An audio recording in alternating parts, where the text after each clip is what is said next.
Hello, we are Team 11. Welcome to our decision panel. Today we are talking about the case study of Juno, a Toronto-based toy company, and the challenges its CEO Alex Pelletier faces in hiring second in command for the company's Asia's operations. In this case, Alex must weigh the importance of representation at headquarters with the need for cultural understanding and language skills in the Asian region. The case study emphasizes that diversity encompasses various factors beyond visible differences, including professional experience, cultural background, and language proficiency. Vanessa, please. Thank you, Vikrant. So let's talk about culture. Essentially, culture is the invisible force that guides any team behavior.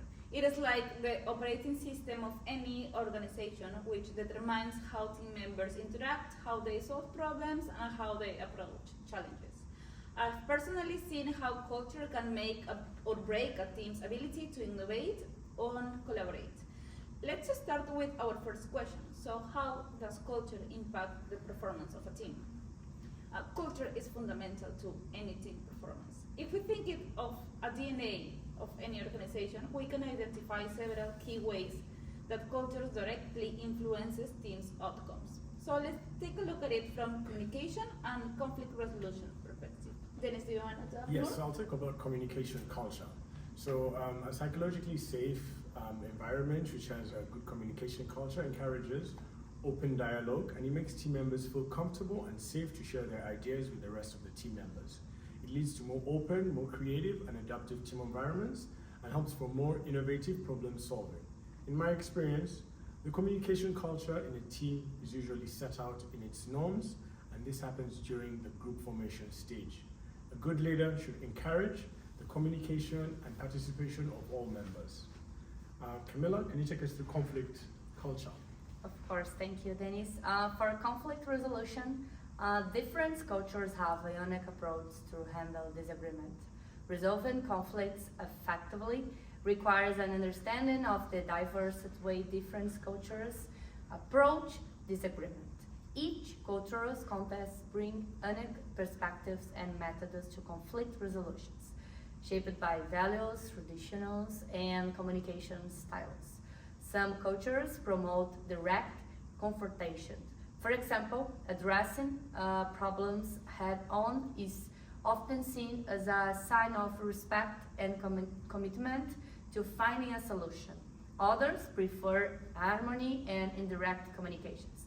The most effective cultures create and develop structured frameworks for constructive conflict resolutions. By recognizing and respecting these cultures' difference, individuals and organizations can adopt more inclusive and adaptable conflict resolution strategy than strengthen relationships. What do you think, Fadi?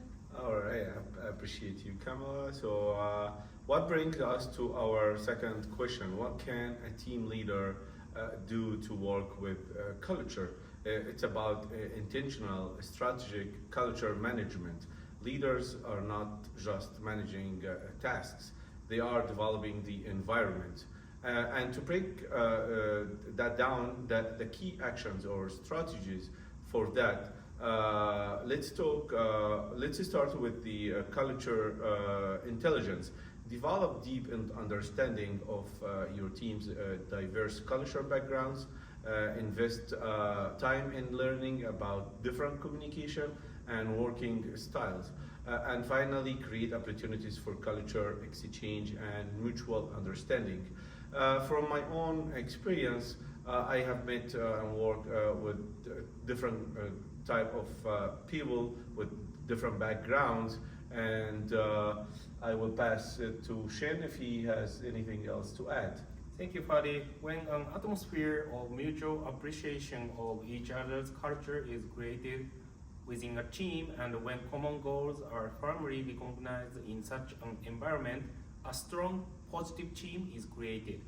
When I was a manager, I had members from several different cultures on our team: Brazil, Germany, China, US, and Japan.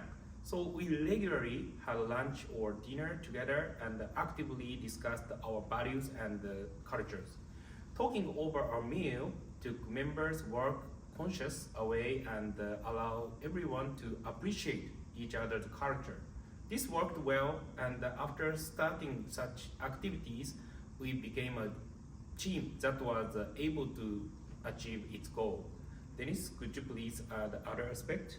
Yes, so I'll just give some final thoughts on culture. Culture is dynamic and not static. Different cultural perspectives are an asset and not a challenge, and great leaders are constant learners, always adapting their approach to support the team's unique cultural system. And based on this, as a team, we believe that it would make more sense to hire Nolan Bennett, as he not only has the experience, but he can communicate and understand the Chinese business culture and its norms. This is the final video from Team 11. Thank you. Thank you. Thank you. Thank you. Bye.